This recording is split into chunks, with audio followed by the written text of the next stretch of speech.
When does policing protesters become an abuse of power? The United Nations Human Rights Chief says French officers may have crossed a dangerous line during the Yellow Vests movement. I'm Imran Garda, and today's Newsmaker is the UN's call for an investigation into France's police force. Stun grenades. They were first issued to soldiers in the late 1970s to temporarily blind and deafen their enemies. Today, it's standard gear for French riot police, who use them against civilians in the streets of Paris. Protesters say this kind of force is unacceptable. And while the UN called on the French to investigate, President Emmanuel Macron has been more than dismissive. He told the New Yorker magazine that despite the high degree of violence by the Yellow Vests, he allowed them to continue. But he then added, to say they're just normal citizens demonstrating is pure BS, although he used stronger language. Well, with no inquiry in sight, we here at the Newsmakers sent Haider Abbasi to France. He spoke to protesters who've been left permanently injured. He also met police union officials. And how did they defend the police's methods? By pointing out that at least the activists aren't dead.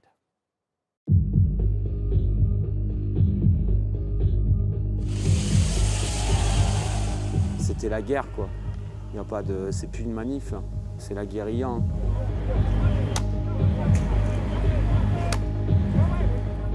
On estime aujourd'hui qu'on a eu à peu près, voire plus de blessés sur 6-7 mois de manifestation que sur 20 ans. Je tourne la tête, je prends le tir de BD dans l'œil.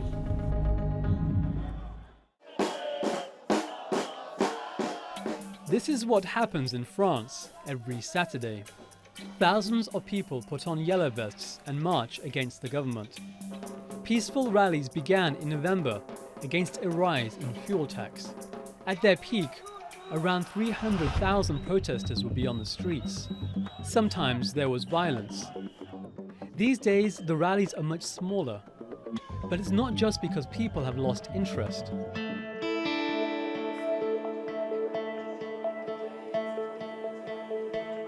David Bradelstal used to attend the protests until he was injured by police.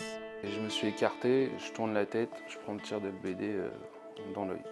Donc là, à partir du moment où j'ai pris ça dans l'œil, j'ai dit bah mon œil il est mort, quoi. Il est fini. David insists he wasn't rioting and doesn't understand why he was hit. Il y a des petits flashbacks, hein, comme on dit. On se voit tomber encore le 16 mars. On dort mal, on doit dormir 2 heures dans la nuit. À 10h30, je suis au lit, on doit dormir 2 heures. Je me lève le matin, je suis énervé. Je suis énervé, c'est direct, en fait, on remet ça direct, en fait. He can't work anymore and hasn't received any compensation for what happened. He doesn't think he'll get justice. David is just one of at least 23 protesters who've lost an eye. C'était la guerre, quoi. Il y a pas de, c'est plus une manif, c'est la guérilla. Quand il est midi et qu'il fait nuit dans Paris, c'est qu'il y a un souci. En gros, tellement il y avait de fumée, tellement il y avait de voitures qui brûlaient. Donc voilà, non. Je pense pas revoir ça de ma vie, à moins qu'il y ait la révolution. Mais... Alexandre Frey was blinded during a rally in December. He's suing the police for compensation. Since his injury, Alex hasn't been able to work. He's relying on his family for support. Tu apprends à marcher, à parler, à vivre. Tu essaies de savoir quelle est ta personnalité, quels sont tes défauts, même tes qualités. En fait, perso, tu apprends à te connaître et après, après ta famille te dit que ça va le faire ouais, puis voilà. Mais après, t'es plus le même homme, hein, je pense. Les papiers, l'administratif, conduire, jouer au foot, aller nager. En fait, ça devient des contraintes dans tout, mais après, on s'habitue à tout.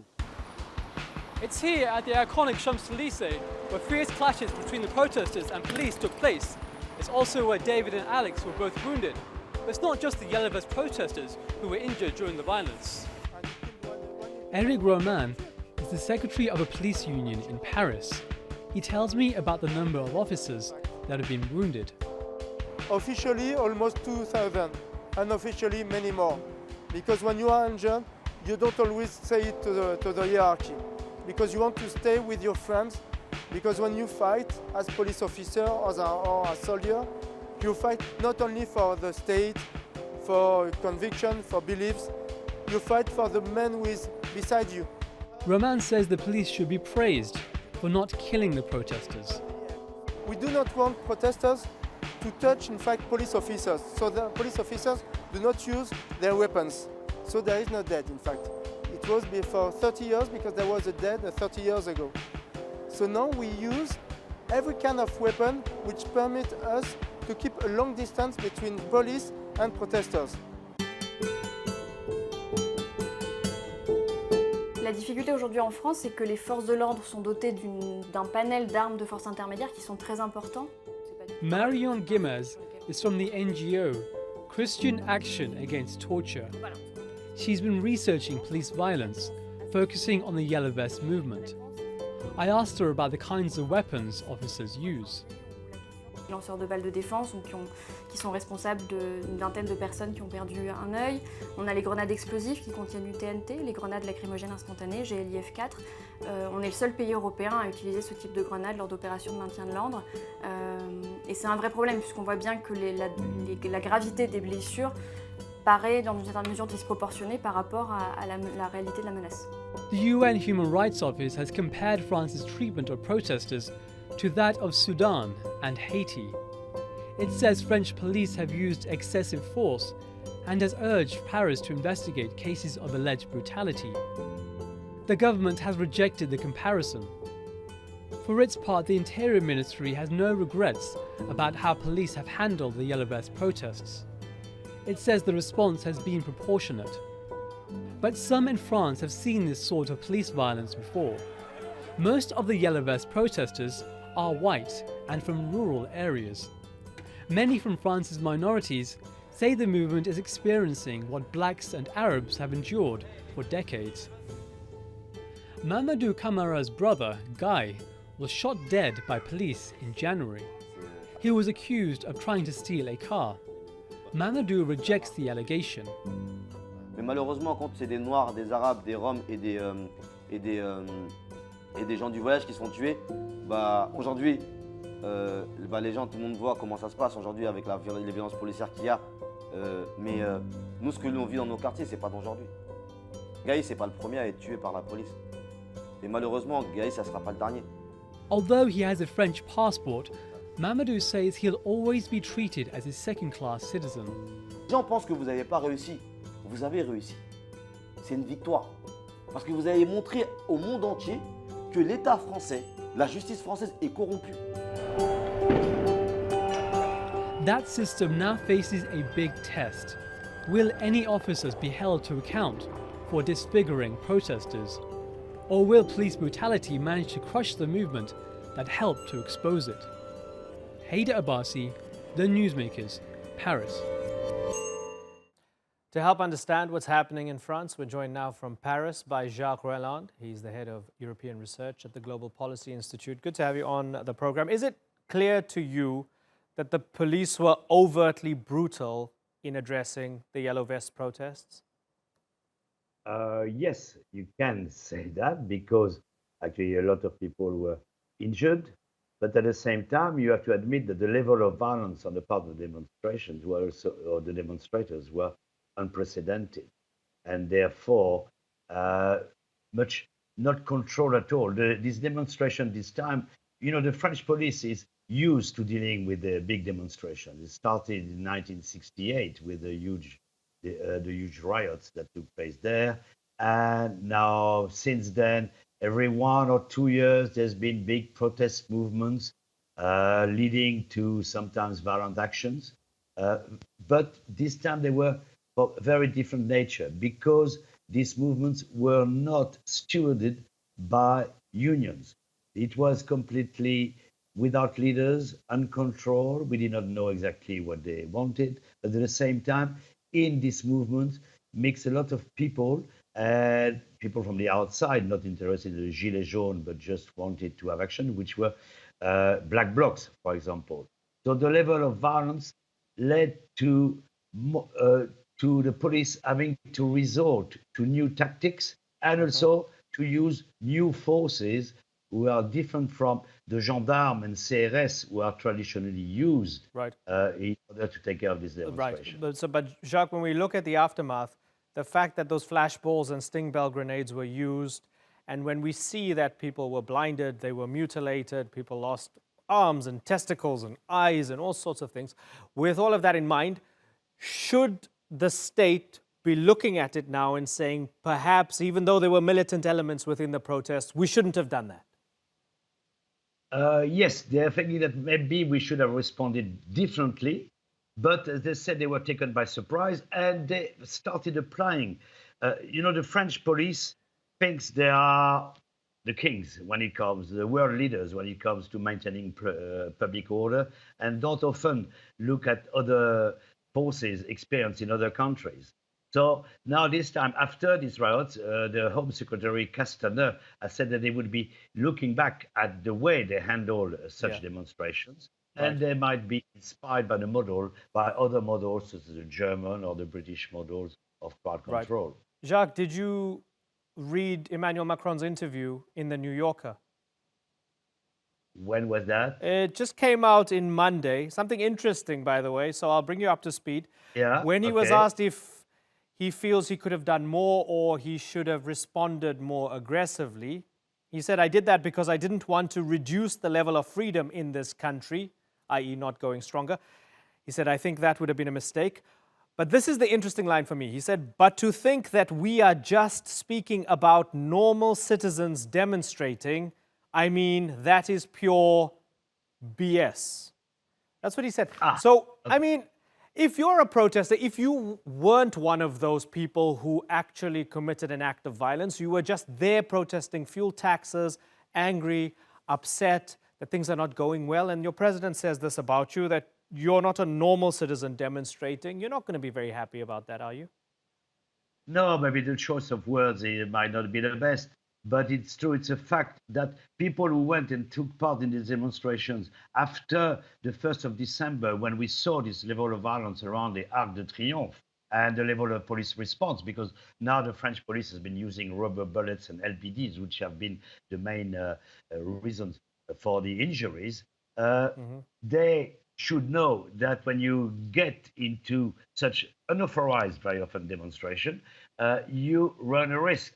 And it's up to the citizens to measure the risk and see whether they're ready to do it. And they've taken some measures which have been considered maybe as Right. an attempt on civil liberties by stopping and searching people before they get to the demonstration. But I suppose in that case, the circumstances required it. Something that seems to be a rebuttal to this idea that there was something unique to Gilets jaunes and the nature of the protests which led to the violence is an Amnesty International report that came out at the end of last year, which was following the protests at schools, right? And the way the French police sort of put them down. And Amnesty International said, as the clouds of tear gas lift, a clearer picture has emerged which shows police have used excessive force against largely peaceful protesters, journalists, and even children. So then I ask you, are we maybe giving too much credit to the police here, where we're saying, well, these were unique circumstances with yellow vests, and that's why they're brutal, whereas Amnesty is saying this was even heavy-handed when it came to school protests? Yes, it was at times. And it's true that the police in France has not a very good reputation. They can be very heavy-handed. They've been involved they've developed some techniques of controls, especially in the suburbs of France, in the suburbs of Paris, where there's been quite a lot of unrest on a daily basis, but also, if you remember, the big demonstration of 2005. And they've created some special squads, which were actually we call anti-criminality squad, which have been, as I said earlier, have different methods from the gendarmes and so on. And they're the ones who've used these rubber bullets, these LBD guns, which were introduced by Sarkozy's interior minister in the year 2007. So, and it's true that in France, there is the tradition of the police never been really seriously Right. judged in case of a problem. Like, for example, this time there's been about nearly 400 complaints against individual policemen. Yes. And none of them has been tried yet, while the demonstrators have all been tried. And the police, in the case of when it involves complaining against the police, you have to first call on the police inspectorate, which looks at the behavior of policemen, and then it's taken to a prosecutor, and then the judgment, which or never happened. Right. And so there's a impunity certainly the police. Yeah, and for context, at least 2,000 policemen have been injured during this protest season and during this the entire dramatic event. So, you know, it's fascinating to see the standoff. The protests are smaller than they were. Now, very finally, Jacques, the UN wanted to go in and investigate. The French said, no, we'll investigate ourselves. Thank you very much. And the UN Human Rights Office compared France's treatment of the protesters to that of Sudan and Haiti. How much must that have annoyed the French government that the UN put it in the same sentence as those two countries? I suppose they took it with a pinch of salt. Because one of the things you can say about the French police, they can be violent, that's true, but they haven't killed anyone since 1986. Actually, it's part of their philosophy, because they know that if there is a death in the demonstration, then it means victory for the demonstrators. So that's the one thing that the French police always tries to avoid is a casualty, a lethal casualty.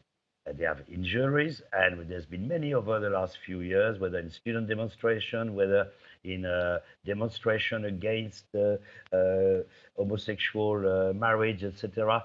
There's been all kinds of. France has a tradition of violence. You have to live with that.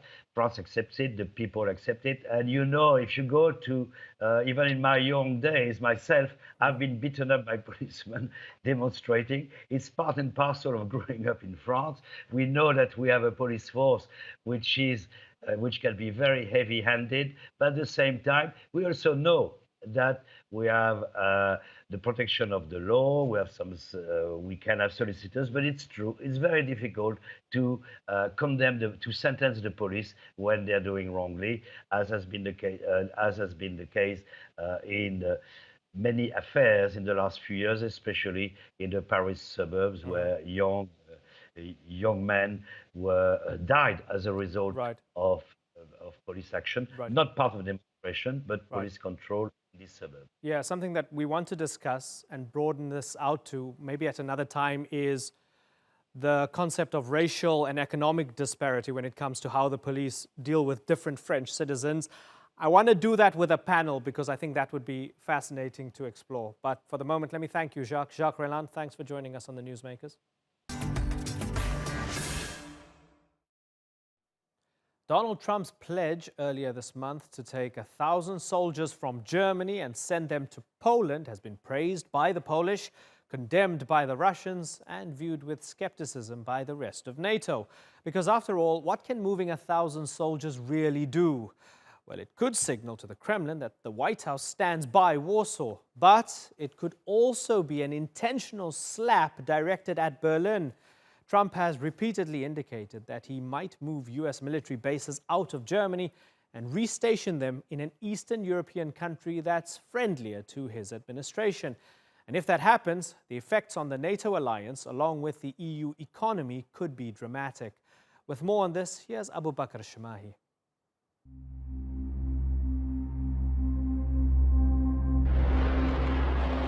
The F-35s roaring over the White House aren't just for entertainment.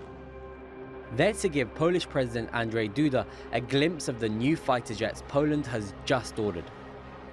It's a very big order. Thank you very much. The F-35 deal was just one of the agreements signed between Poland and the United States on Duda's recent visit.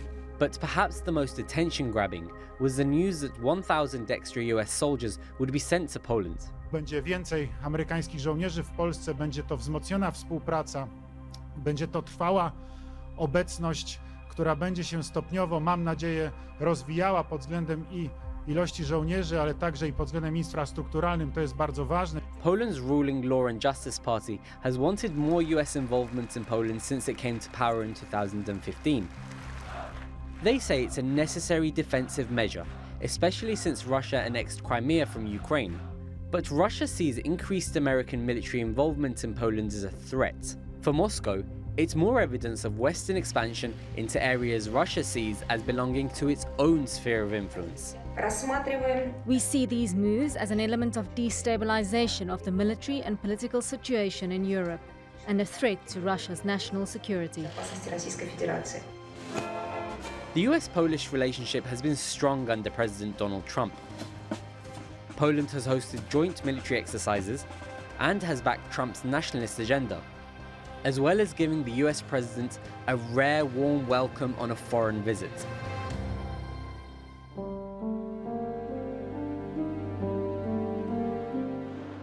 Poland is no stranger to being stuck between Russia and the West, with each side perceiving the country as part of their own backyard. Even Trump sympathizes. Poland has really built up a great country. You know, they get hurt, unfortunately, too often, right? Too often. They're in the middle of everything, and when bad things happen, it seems that Poland is always the first one that's in there, and it's unfortunate. Because of those constant battles over Poland throughout history, millions of Polish people have left the country. The global diaspora is estimated at around 20 million people, and you can find them in some of the most unexpected places. This is Polonezkoy. There are Polish signs here, a Polish church, and even a graveyard too. But this is a village just outside of Istanbul, and it was founded by Poles who fled after a failed uprising against the Russian Empire in the middle of the 19th century. At the time they fled to the Ottoman Empire, there was no Poland. It went from being a powerful empire to disappearing in 1795, after it was divided by its rivals. For the next 123 years, it disappeared from maps, until the end of the First World War. But in the Second World War, it was divided again, this time between Nazi Germany and the Soviet Union. Poland found itself controlled by Soviet-backed communists after World War II, and the one-party state system continued until 1989, when the communists were overthrown. Since then, the country has joined NATO and the European Union. But a lot of Poles haven't forgotten history, and still keep a wary eye on Russia. Abu Bakr al-Shamahi, The Newsmakers, Istanbul. Well, let's go to our panel now. In Raleigh, North Carolina is Peter Eltsoff. He's a professor of international affairs at National Defense University. In Budapest is George Samueli. He's a senior research fellow at the Global Policy Institute. And in Corvallis, Oregon is defense expert Michael Peck. He's a contributing writer for the foreign policy publication, The National Interest. Gentlemen, good to have you all on the program. Peter Eltsoff, let me start with you. Does Poland need these 1,000 more US troops right now? Yes, they do, but it's more of a symbolic gesture, I think. They have a pathological historical fear of Russia, and it's understandable given the history of relations between Russia and Poland, given the history of abuse and military conquest, and particularly with recent diplomatic successes of Russia in Europe, like, for example, just 2 days ago, it returned after 5 years to the Parliamentary Assembly of European, of the Council of Europe. They do need this protection. I would emphasize it's more symbolic than real, but it's an important gesture. Yeah, and just some housekeeping here, just to let you all know that we had Dominik Tarczynski, who's a Polish member of parliament and a member of the ruling party. He was lined up for this debate. He pulled out a couple of hours ago, unfortunately. He had other things to do, but it's unfortunate that we can't get his view. George Samueli, do you agree with Peter that this is more symbolic rather than the actual tangible, practical numbers at play? Well, it may be symbolic, but it's a very bad symbol because it adds tension to an already fraught relationship between Russia and the West. What the United States, Poland, and NATO should be now doing is try to ease tension and rehashing ancient grievances that the Poland may have against Russia really doesn't serve any useful purpose. And to say that this is a symbolic, like it's only 1,000 troops, well, how would the United States respond if the Russians dispatched 1,000 troops to Canada or to Mexico or to anywhere in Central America? The United States would regard that as a really outrageous, insulting, threatening behavior.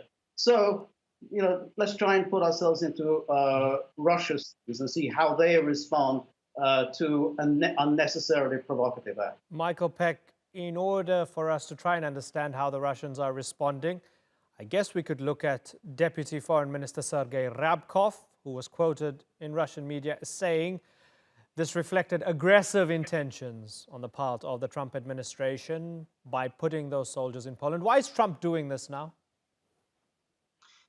Well, I think there's a variety of reasons. One is I think he's feeling under pressure regarding a somewhat problematic relationship with Russia in terms of his own personal relationships. I also think that there's other factors at work over here. He wants to be perceived as being a strong leader. I agree, though, that this is largely a symbolic gesture. It doesn't really change the strategic situation in Europe. Right. Peter Elsoff, for a president who isn't completely sold on the very idea of NATO, here he is doing very Cold War-y things with 1,000 soldiers in Poland, commemorating 20 years of NATO membership for the Poles and so on. Is this really about antagonizing the Russians, or is it maybe something completely different? Is he trying to maybe tell Germany, because he's taken 1,000 from the German contingent, hey, Germany, I'm going to reduce my troop contingent there, I'm trimming there, and I'm going to send them to Poland. Can we be absolutely sure of what Trump's intentions are? Well, first of all, I would like to emphasize that it's done very much under pressure from Poland itself. Another comment to my colleague from Budapest, I don't think that there is such thing as the West, as the United West any longer. And the situation is very different from the Cold War. And Europe is split. There are many countries which sympathize with Russia. So the United States and NATO and those remaining countries which are hostile towards Russia need to take this into account.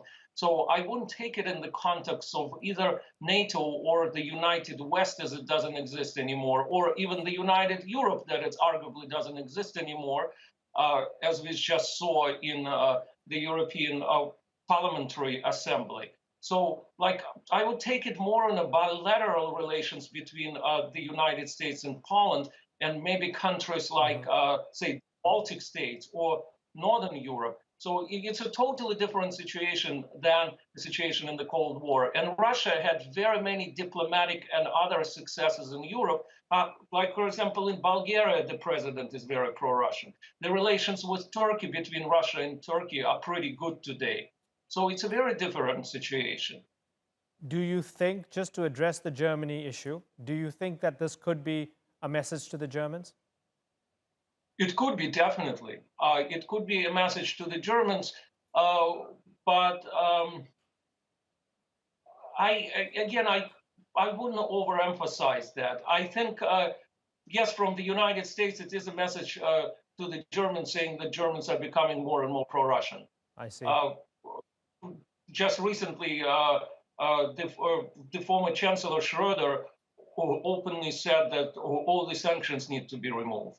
And several senior politicians joined him. Germany pretty much is sick of sanctions, and I don't think we'll want to continue with them anymore. George, doesn't Peter make a good point that we have to go to the genesis of that and of this, and that's the Poles saying, we want the troops.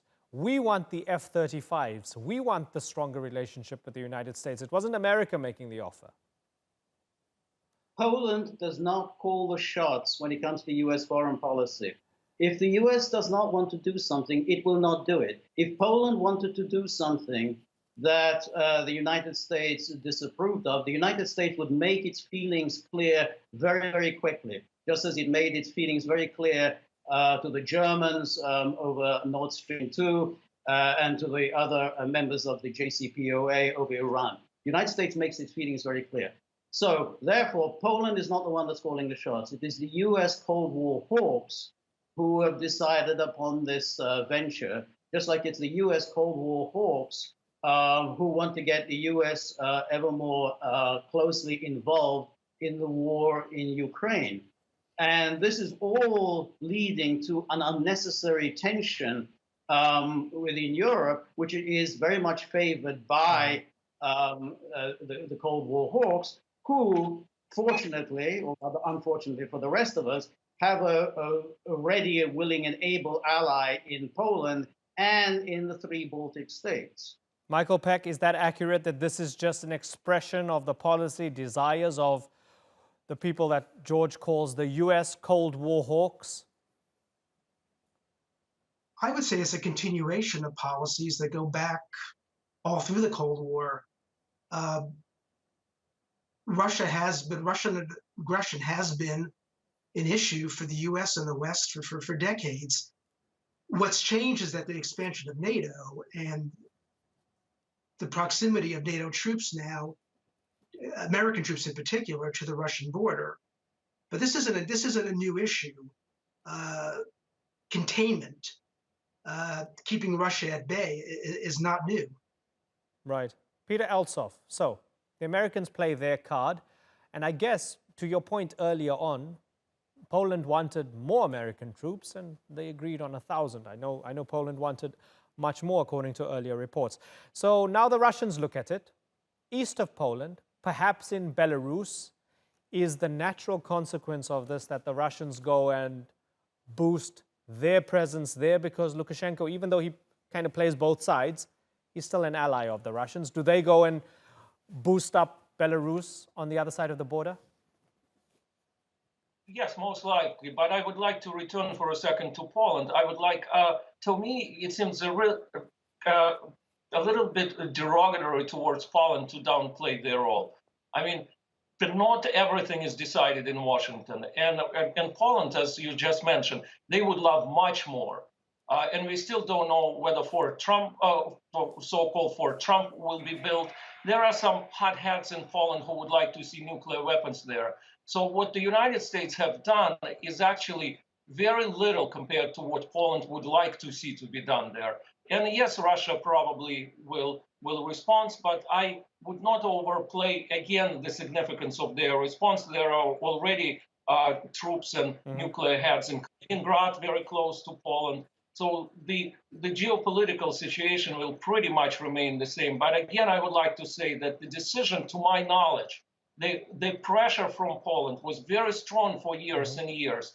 And it's not just that Washington, just out of a blue or whatever, because of the hawks in Washington, they decided to do this. Okay, so round two of the same question to you, George, or a variation of it, which is, are you underestimating the desire of the Poles to have Washington's presence? As was mentioned by Peter, they want Fort Trump. They want a permanent U.S. presence. There was a memorandum of understanding or memorandum on cooperation with the Americans regarding a nuclear power plant as well. Some within Poland want that to be, a place where they actually have nuclear weapons as well. So with all of that in mind, are you maybe belittling this idea that the Poles want this? They want Washington to be their big ally and to beef them up against the Russians. No, I'm not belittling it at all. I'm quite sure that Poland does want this. What I am belittling is the idea that Poland has any say over Washington policymakers. Poland can want anything it desires, but if Washington says no, then Washington says no. In this case, what Poland wanted was something that Washington was more than happy to deliver. Now, you're right about the nuclear weapons, but fortunately, the issue of nuclear weapons is prohibited by the NATO-Russia founding document, which actually says no nuclear weapons in any new NATO member states. So that's off the table, even though these Polish crazies would like to see it there. But the thing is that when one asks the question that you asked, well, don't you think that the Russians will respond by beefing up their presence in Belarus or in Kaliningrad? The people who are advocating this increase of U.S. presence immediately belittle it. Oh, no, don't worry about anything. That's nothing to worry about. Well, if that's not anything to worry about, then why are we talking about this great Russian threat? In other words, you kind of make up this whole notion that there's a huge Russian threat facing Europe, the world, or whatever.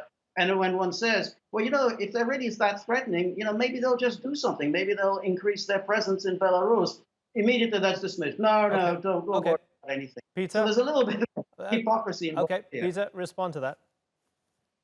Well, I don't think actually there is a great Russian threat in a sense like of a conventional war.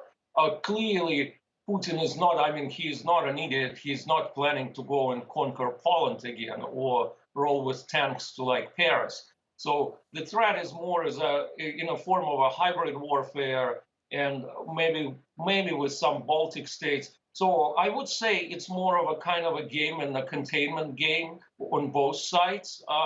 So as I said in the beginning, more of a symbolic thing. For Poland, it's because genetically they have such a fear of Russia, so they want to kind of secure this situation. So I do see it on both sides, more of a symbolic gesture once again.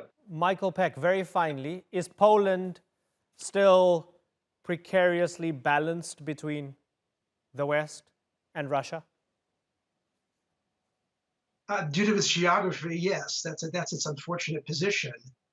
But nonetheless, it is a NATO member, and therefore the credibility of the alliance and its right to station troops there is not in question. I think the Poles do have to walk a fine line between being strong enough to create a deterrence to any potential Russian action versus actually being provocative and provoking the Russian action. It is a fine balance. Okay, gentlemen, good to talk to all of you. Michael Peck, George Samueli, and Peter Elsoff. Speak to you soon. Thank you.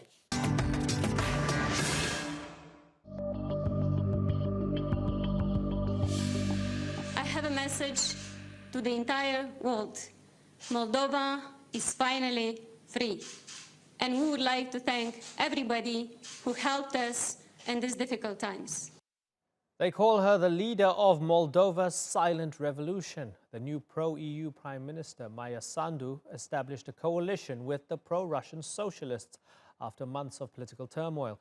The former government was plagued by allegations of blackmail, corruption and arbitrary arrests. Led by the powerful oligarch Vlad Plahotniuc, the Democratic Party refused for weeks to relinquish power. That's until Moscow, Washington and Brussels threw their weight behind Sandu's coalition. But with an alliance made up of two parties that are diametrically opposed to each other, how will anything ever get done? Well, let's go to our guests in Moldova's capital, Chisinau. Radu Marian is an MP with the Pro-Western Party for Action and Solidarity, and Vladimir Chebotari is the vice chair of the Democratic Party. Gentlemen, good to have you on the Newsmakers. Vladimir, would you accept that this is the end of your corrupt administration and the start of a new, cleaner one? Of course I'm not. And there are lots of reasons to disagree with that. Mainly because it was the period where in Moldova the most significant and extended projects in infrastructure, social welfare increasing has been done. And the fighting corruption has been done at the scale that never has experienced Moldova before. We didn't say that we cleaned totally the institutions. No, we just started in 2 and 3 years to fight real corruption. Yes, there are lots of the problems still in many branches and areas. Maybe the most affected is and still is judiciary. But the fact is that the people, high-level officials, ministers, lawyers, judges, prime ministers have been prosecuted. Even there was representatives of the party that governed at that time. That means that real efforts have been put into that, in Vladimir, fighting corruption. if you did nothing wrong, why has Plahotniuc fled the country? Mr. Plahotniuc fled the country for the risks